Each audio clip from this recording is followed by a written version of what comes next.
Hello दोस्तों, भारत दक्षिण Asia में स्थित भारतीय उपमहाद्वीप का सबसे बड़ा देश है। यह पूर्ण रूप से उत्तरी गोलार्ध में स्थित है। भारत भौगोलिक दृष्टि से विश्व का 7वां सबसे बड़ा देश है, जबकि जनसंख्या के दृष्टिकोण से दूसरा।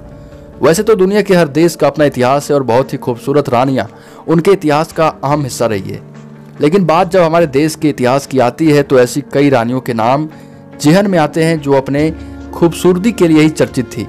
तो आइए दोस्तों, जानते हैं भारत के 10 सबसे खूबसूरत रानियों के बारे में। वीडियो शुरू करें उससे पहले अगर आपने अभी तक इस चैनल को सब्सक्राइब नहीं किया तो सब्सक्राइब करें अमेजिंग वर्ल्ड को, जिससे कि आपको अमेजिंग वर्ल्ड से जुड़ी हर एक वीडियो मिलती रहे। संयोगिता पृथ्वीराज तृतीय की पत्नी थी। पृथ्वीराज के साथ गंधर्व विवाह करके वो पृथ्वीराज की अर्धांगिनी बनी थी।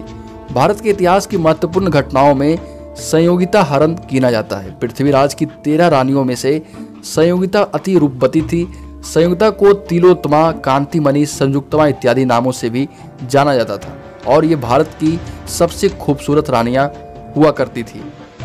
मीराबाई का जन्म संवत 1564 विक्रमी में मेड़ता में दूधा जी के चौथे पुत्र रतन सिंह के घर हुआ था। ये बचपन से ही मीराबाई 16वीं शताब्दी की एक कृष्ण भक्त और कवित्री हुआ करती थी।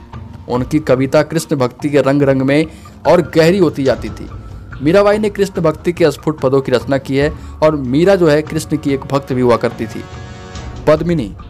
पद्मावती या पद्मिनी चित्तौड़ के राजा रत्न सिंह की रानी थी।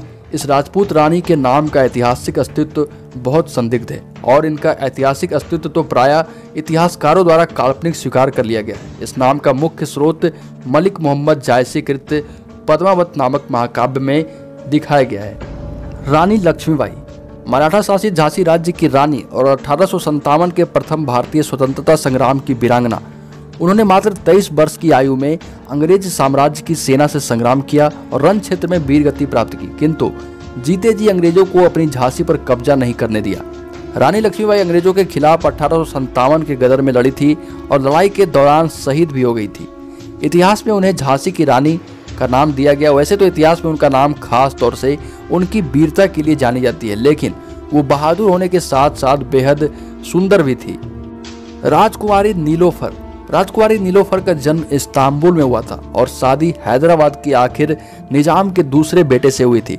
ये अपनी सुंदरता और सोशल वर्क के लिए जानी जाती है। नीलोफर अनेक वजह से सर्वगुण संपन्न राजकुमारी मानी जाती थी। रानी की गिनती दुनिया की 10 सबसे सुंदर स्त्रियों में होती थी, जिसकी वजह से इनको अनेक फिल्मों के ऑफर भी आए।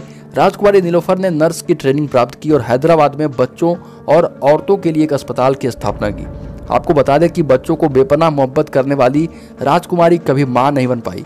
1989 में पेरिस में इनकी मृत्यु हो गई। अक्का देवी जयसिंह द्वितीय की बड़ी बहन व चालुक्य राजकुमारी थी।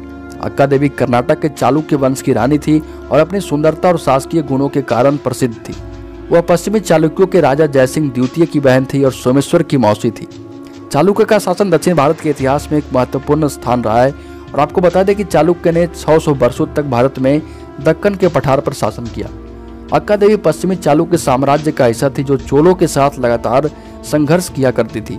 अक्का देवी एक सक्षम प्रशासक होने के लिए जानी जाती थी और उन्हें गुणाद वेंदगी भी कहा जाता था, जिसका अर्थ है गुणों की सुंदरता। गायत्री देवी जयपुर के भूतपूर्व राजघराने की राजमाता गायत्री देवी का जन्म 23 मई 1988 को लंदन में हुआ था। राजकुमारी गायत्री देवी के पिता राजकुमार जितेंद्र नारायण कूच बिहार के युवराज के छोटे भाई थे और वही माता बड़ौदा की राजकुमारी इंदिरा राजे हुआ करती थी। मद्रास की राजकुमारी सीता देवी का जन्म 1917 में मद्रास में हुआ था और वो अपनी खूबसूरती, फैशन और शाही अंदाज के लिए मशहूर थी। सीता देवी का विवाह बड़ौदा घराने के प्रिंस प्रताप सिंह गायकवाड़ से हुआ था। इनका निधन फरवरी 1989 में पेरिस में हुआ था। आपको बता दें कि सीता देवी बड़ौदा भारत के इतिहास की सबसे रंगीन महारानी पीतमपुरा के जमींदार की बेटी थी। रानी विजया देवी का विवाह कोटरा संगानी के ठाकुर से हुआ था और ये प्रिंस कांतिराव नरसिम्हा राजा बड़ियार की बड़ी बेटी और महाराजा जया चामराजा बड़ियार की बहन थी। इन्होंने विदेश जाकर संगीत की शिक्षा ग्रहण की थी और अपनी सुंदरता के लिए जानी जाती थी। उन्होंने शुरुआती दिन महल में बिताए थे, जहां परिवार के समृद्ध सांस्कृतिक वातावरण ने उस पर गहरी छाप छोड़ दी थी। तो दोस्तों, ये थी भारतीय इतिहास की सबसे खूबसूरत रानियां। इनमें से सबसे अच्छी रानियां आपको कौन सी लगी, आप कमेंट बॉक्स में कमेंट करके जरूर बताएं। और अगर आपने अभी तक इस चैनल को सब्सक्राइब नहीं किया तो सब्सक्राइब करें अमेजिंग वर्ल्ड को, जिससे कि आपको अमेजिंग वर्ल्ड से जुड़ी हर एक वीडियो